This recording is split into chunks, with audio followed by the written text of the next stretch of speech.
낙찰을 얼마에 받고 대출을 받아서 결국에 월세까지 최근에 계약을 했거든요. 그래서 그 수익률을 보여드리면 구독자분들이 좀 실질적으로 와닿게 공감이 될 수 있지 않을까 생각해서 제가 고민을 하다가 원래 한 개 사례만 보여드리려고 하다가 현금 흐름의 장점을 또 설명드릴 수 있는 게 두 번째 사례가 아닐까 생각해서, 사실 두 번째 사례는 조금 월세가 덜 나와서 이건 원래 감추려고 했지만 훈혜기님 채널에서 솔직히 공개하도록 하겠습니다. 수익률 그릴 때는 저는 항상 4분면으로 그려요. 아까처럼 자산, 부채, 수입, 지출로 한번 그려보도록 하겠습니다. 네. 1번 물건이에요. 1번은 굉장히 성과가 좋은 사례를 먼저 보여드리도록 하겠습니다. 항상 자산, 부채, 수입, 지출로 설명을 드릴게요. 그래서 제가 낙찰받은 게 지난달 한 달 정도 됐어요. 한 달 정도 됐고, 그러면 7월달 초 7월에 낙찰을 받은 낙찰가가 1번 물건이 낙찰이 제가 100만 원 단위까지만 절사해서 쓰도록 하겠습니다. 그리고 단위는 만원 단위로 표현을 좀 할게요. 1억 200에 낙찰을 받았어요. 낙찰은.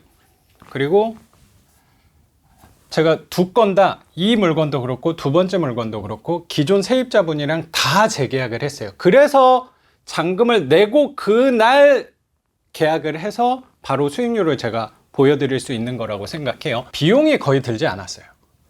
비용을 한번 생각해 보면 비용에 포함된 건 취득세, 그리고 법무비, 그리고 기타 뭐 은행 비용 같은 것들인데, 그거는 전부 정말 제가 크게 잡아도 200만 원 들었어요. 비용은. 그리고 여기서 제가 대출은 얼마를 받았냐면, 계산기를 1억 200이었으니까 8,160. 그럼 8,100만 원으로 쓸게요. 대출은 제 돈이 아니니까 빼도록 하겠습니다. 8,100. 그리고 여기에 보증금은 세입자랑 바로 계약을 해서 500만 원을 받았어요. 그래서 500에 계약한 금액이 105에 계약을 했어요. 월세. 이건 약간 특수성이 있어요. 경기도 이천 같은 경우는 시세가 같은 집인데 두 가지예요. 사실 요새는 뭐 임대차 3법 때문에 월세든 전세든 시세가 두 개인 경우가 뭐 일반화가 된 것 같기도 해요. 근데 그런 관점이라기보다 이천 같은 경우는 회사 숙소로 쓰시는 분들도 많이 계셔서 회사 월세랑 회사 숙소용 월세랑 일반 개인 월세랑 좀 차이가 있는 것 같아요. 근데 저는 기존 세입자께서 회사 숙소로 사용하던 거여서 생각보다 월세를 되게 잘 받았어요. 그래서 이건 솔직히 말씀드리는 거예요. 그래서 이거는 500에 105로 계약을 했습니다. 그래서 내가 든 돈을 한번 생각을 해볼게요. 결국에 제가 든 돈은 1,800이에요. 내가 든 돈이 1,800만 원. 야. 그리고 1,800 대비 자산의 속성은 수입을 불러오네. 내 1,800만 원이 갖고 오는 돈이 결국에 105만 원이라고 볼 수 있을 것 같습니다. 그리고 이 대출 같은 경우는 부채죠. 그래서 부채로 넘어갈게요. 8,100은 이제 부채가 되는 거죠. 여기에 금리가, 주택 금리는 제가 그 근생을 받을 때는 3.36인가 대출을 받았는데, 사실 지금 금리가 주택 금리가 제일 높아요. 그래서 4.5로 받았어요. 4.5%. 뭐 평균 아니겠습니까? 뭐 그 정도는. 맞아요. 그래서 뭐 무난한 편이라고 생각해요. 364.5만 원이거든요. 1년 이자. 그러면 이거를 월 이자로 바꿀게요. 12를 해서 30만 3천 원인데 그냥 계략적으로 30만 원으로 좀 적어 놓을게요. 그럼 한 달 이자가 30만 원. 8,100이라는 부채에서 발생하는 한 달 비용이, 한 달 지출이 30만 원. 월세 수입에서 지출을 뺀 잉여금. 그렇죠. 잉여금이 75만 원 맞죠? 맞습니다. 사실 여기 대비 이 수익이 맞긴 해요. 근데 저는 또 생각하는 게 요새는 거치가 안 된단 말이에요. 그래서 원금도 결국에 내 돈을 내가 갚는 거긴 한데 결국에 한 달에 한 번씩 나가는 돈이다 보니까 얘도 비용으로 한번 생각을 해보고 한 번 더 원금도 제외를 해볼게요. 원금까지. 그럼 원금을 한 번 더 빼볼게요. 원금은 8,100에 대해서 한 달에 나가는 원금인데 요새는 분할 상환이 40년짜리가 있어요. 그래서 40년짜리랑 또 원금을 50%로 거치하는 옵션이 있거든요. 그래서 그 옵션을 쓸 수 있는 대출 상품을 골랐고 그래서 한 달에 나가는 게 84,000원. 그러면 얘에서 좀 버림을 했으니까 이거를 9만 원이라고 넉넉히 적어 놓을게요. 한 달에 나가는 원금이 9만 원. 이게 제 순수익금이라고 생각이 들어요. 이게 저희 부모님 순수익금이라고 생각이 들어요. 그러면 수익금이니까 요거 대비 요 내 돈 대비 수익률을 한번 계산을 해보면 그럼 아까 중간에 그 50% 거치는 뭐 어떤 걸 말하는 거죠? 50% 거치는 뭐냐면 예를 들어 대출을 1억을 받았어요. 그러면 5천만 원은 40년 뒤에 갚는 거예요. 그리고 나머지 5천만 원만 40년 동안 분할해서 갚는 거예요. 그러니까 사실 이 상품이 머리를 굉장히 잘 쓴 상품이에요. DSR 그 부채 비율 계산할 때 항상 원금이 들어가야 되는데 요거의 허점이 뭐냐면 원금 100%라고 얘기를 안 했어요. 부채 비율을 반영을 할 때 1억에 대한 전체를 부채로 잡는다라고 반영을 하지 않고 그 농협 상품 중에 하나거든요. 그래서 일부만 갚더라도 DSR 규제에 적용이 좀 되는 거죠. 그래서 이게 되게 좋아요. 일명 쪼개기네요, 어떻게 보면. 맞아요. 그리고 머리에 되게 잘 쓴 상품이라고 저는 생각해요. 좋네. 그래서 원금의 부담을 조금 줄일 수 있는 거죠. 좋다. 원래 일반 상품을 썼으면 한번 여기도 20만 원 정도 냈을 거예요. 근데 절반만 갚는 거니까 9만 원 정도 해서 66만 원으로 수익률 한번 계산을 해보면 그럼 그 상품은 반 작가님이 알아내신 거예요? 뚫어서? 아니면 그쪽에서 먼저 제안을 해준 거예요? 이 대출 상품 중에 뭐 그거 소개시켜 주시는 분들은 굉장히 많이 있을 거예요. 간혹 오해하시는 분들, 반지상만 특별한 걸 아는 거 아니야? 그런 건 없습니다. 그건 모두에게 공개되어 있는 부분이니까. 뭐 50% 거치하는 상품이 있냐 한번 뭐 대출 알아볼 때 알아보시면 뭐 분명히 도움 되실 거라고 생각해요. 그럼 그 법원에 있는 대출 언니들? 그럼요. 네. 수익률 계산을 한번 해볼게요. 그럼 수익률은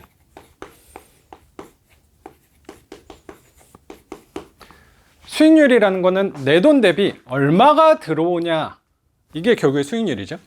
그리고 수익률은 보통 연수익률로 계산을 하는 거니까 내 돈이 1,800만 원 들었죠. 1,800 대비 얼마가 들어오냐? 66만 원이죠. 66만 원에 12개월 곱하기 100% 하면 44%가 나오죠. 44? 네. 이 정도면 그래도 훌륭하지 않나 라고 생각하고 결국에 1,800만 원 대비 66만 원을 갖고 오는 거니까 전 나쁘지 않은 투자라고 생각해요. 사실 뭐 이게 이러니까 제가 상가랑 뭐 지식산업센터는 이게 불가능해요.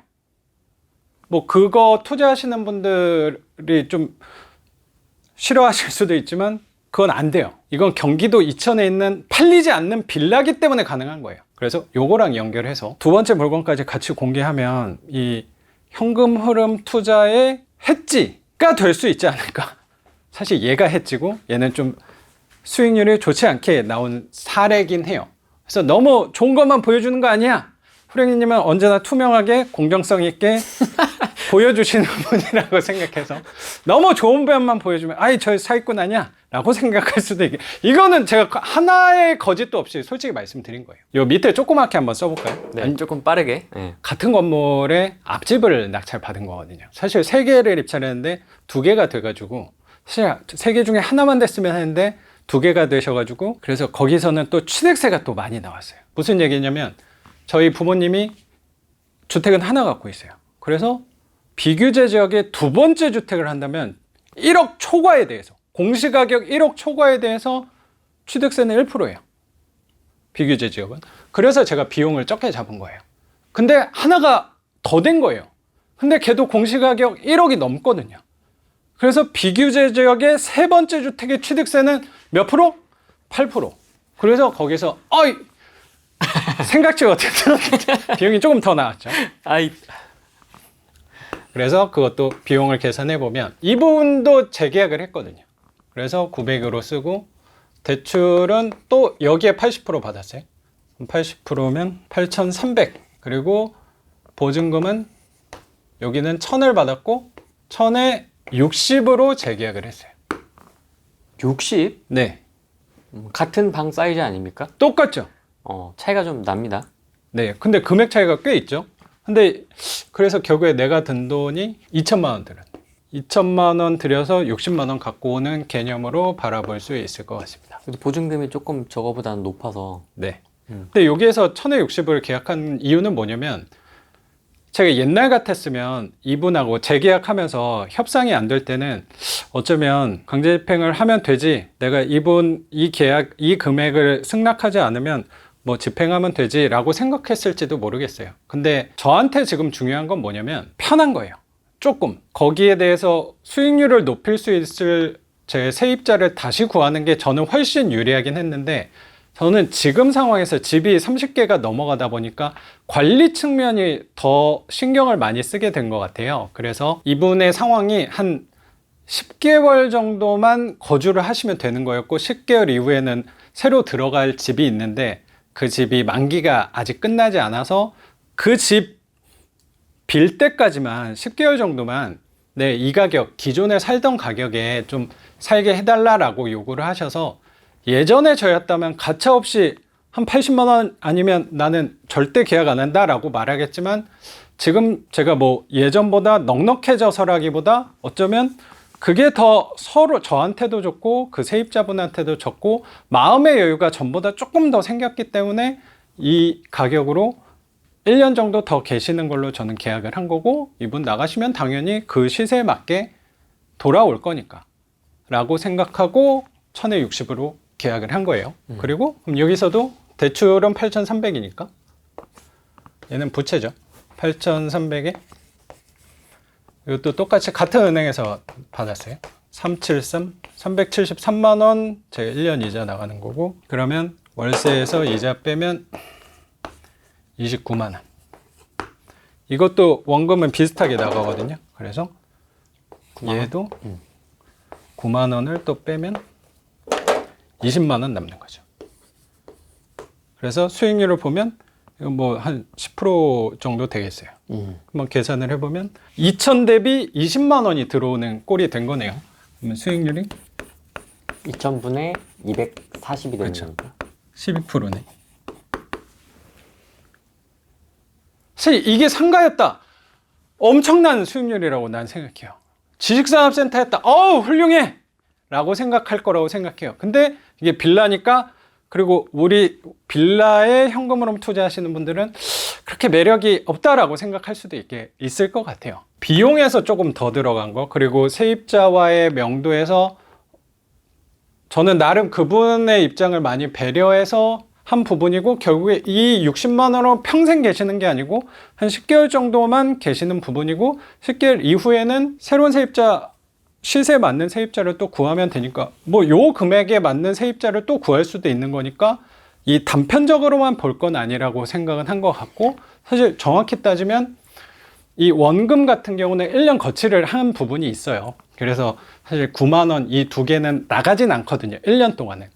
그래서 어쩌면 그분 한 10개월 계시는 거랑 어차피 1년 동안은 어차피 원금은 내지 않으니까 그래도 상쇄시킬 수 있지 않을까 생각해서 한 부분이 정확히 있어요. 10개월짜리 수익률이네요. 맞아요. 그리고 11개월, 12개월 그 이후부터는 뭐 요거에 준하게 또 첫 번째 물건에 준하게 나올 수 있을 거라고 생각하고, 사실 저는 이 현금 흐름 투자에서 또 보여드리고 싶은 건 뭐냐면, 어쨌든 이 두 개가 하루에 낙찰을 받은 거란 말이에요. 그럼 결국에 요 두 개를 합산해봐도 좋다고 생각하거든요. 그럼 결국에 평균 수익률이 내가 떨어지는 수익률이니까 합산을 해서 수익률을 다시 그리면 종합 수익률을 또 볼 수 있지 않을까 생각이 좀 들어요. 종합 수익률은 27% 되니까 혹시라도 이 부분에서 내가 놓친 부분이 생기더라도 이 현금 흐름 투자의 저는 장점이라고 생각하는 게 결국에 합산 수익률로 되면 그게 또 해지 역할을 해줄 수 있지 않을까 생각을 갖게 된 것 같아요. 작가님 지금까지 낙찰받았던 거 종합 수익률 계산해 보셨어요? 종합 수익률을 사실 계산하기가 너무 어려워요. 왜냐면 돈이 많이 섞여 있어서. 근데 계략적으로는 저는 종합 수익률이 27%는 분명히 넘어요. 왜냐면 이거는 너무 이것도 오해하지 않으셨으면 좋겠는 게 제 물건 대다수라고 안 할게요. 전부 다 지금 당장 내가 팔 수 있는 물건은 없어요. 그런 부분이 있기 때문에 요 수익률이 가능한 거라고 저는 생각해요. 그러니까 이 물건을 요 수익률만 보고 현혹해서 투자하시지는 않았으면 좋겠어요.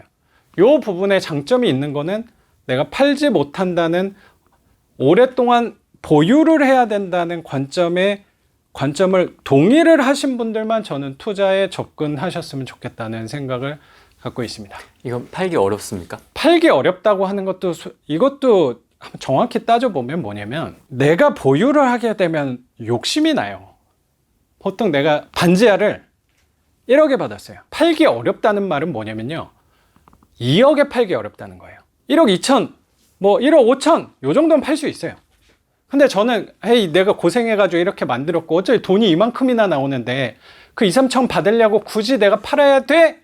라는 관점으로 말씀드린 게 팔기 어렵다고 말씀드린 거예요. 계산된 걸 봐도 그렇고 8개월 동안 계속 입찰을 했지만 폐차를 한 거를 봐도 그렇고 3년 동안 꾸준히 월세를 맞춰 오신 것도 그렇고 정말 이런 모습이야말로 마침내 부자라는 표현이 되게 어울리는 것 같고요. 롱런 하면서 살아남은 투자자 중에 한 분으로서 조언을 좀 해주신다면? 저는 이왕이면 나랑 잘 맞는 투자를 했으면 좋겠고 나랑 가까운 투자를 했으면 좋겠고 결국에 그런 투자여야만 내가 오랫동안 할 수 있을 거라고 생각해요. 오랫동안 해야지 결국에 내가 생각하는 삶을 살 수 있는 거고 어쩌면 내가 생각하는 부자라고 하는데 가까워질 수 있다고 생각을 해요. 그래서 저는 이왕이면 투자도 업도 일도 내가 오래 할 수 있는 건 뭘까?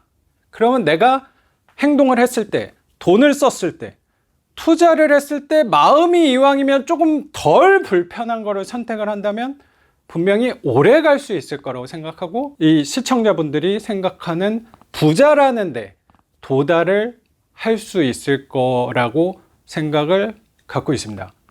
그리고 결국에는 마침내 부자가 될 수 있지 않을까 생각을 합니다. 삶의 위기와 시련에 대해서 저는 항상 생각을 많이 해요. 불편한 부분에 대해서.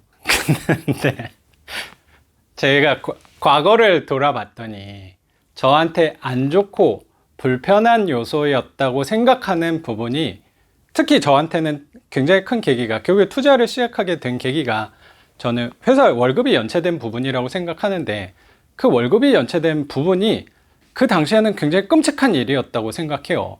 나 인생에선 정말 큰 위기라고 생각을 하게 됐던 사례고 근데 제가 10년 전을 되돌아보니까 그 10년 전에 월급이 저한테 밀리지 않았다면 그 회사가 저한테 월급을 체불하지 않았다면 저는 지금의 삶을 살고 있지 않을 거라는 생각이 불현듯이 들더라고요. 그러면 과거에 나한테 끔찍했던 일이 과연 불행한 일이었을까라고 생각이 좀 들더라고요. 오히려 불행이 아니었고 행운이 아니었나라고 생각을 갖게 된 것 같아요. 후랭이님 영상 시청하시는 분들도 내가 어쩌면 지금의 마음의 불편함 때문에 영상에서 혹시 도움을 받을 수 있는 게 있지 않을까라고 생각하고 보신다고 생각하거든요. 그러면 그 불편함이 괴로운 일이 아니고 저는 분명히 지금 삶의 방향을 조금 바꿀 수 있는 계기가 될 수 있지 않을까 생각이 저는 좀 듭니다. 그래서 그 고민하는 것 중에 어쩌면 현금 흐름 투자가 대안 중에 하나가 해답이라기보단 대안 중에 하나가 될 수 있지 않을까 생각이 들어서 후랭이님한테 간곡히 좀 부탁을 드려서 제가 나오게 된 것 같습니다. 실투자금의 금액을 보면 지방 아파트를 투자할 수 있는 금액이기도 해요. 그렇구나. 그쵸? 그러면 이제 판단을 해야 되는 겁니다. 시청자분들께서는 지방 아파트 비규제 지역을 갈지 아니면 맞아요. 이제 이런 현금 흐름 투자를 해볼지 뭐 사실 정답은 없으니까요. 맞습니다. 이런 것도 있다라는 거 저희가 소개를 해드리는 거지 이렇게 해야 됩니다 이건 아니거든요. 맞아요. 분명히 또 이런 부분이 필요한 사람들이 있어요. 상황에 그럼요. 따라서는 예전 뭐 6년 전, 8년 전에 작가님의 상황에 처한 분들도 있기 때문에 맞습니다. 각자 판단하시고 책도 한번 읽어보시고 거의 매일 올라오죠 영상이. 반 작가님 영상도 한번 좀 보시고 시야를 넓히시는 것도 좋지 않을까. 저희가 당산의 함수 한번 찍고 통편집 했는데 오늘은 통편집 안 될 것 같습니다. 네. 제가 그때 한강에 참고로 빠지면서까지 제가 열연을 했는데 그 상처가 아직도 남아 있습니다. 알겠습니다. 오늘은 여기까지 하고 다음에 또 뵙도록 하겠습니다. 고맙습니다. 고맙습니다. 안녕.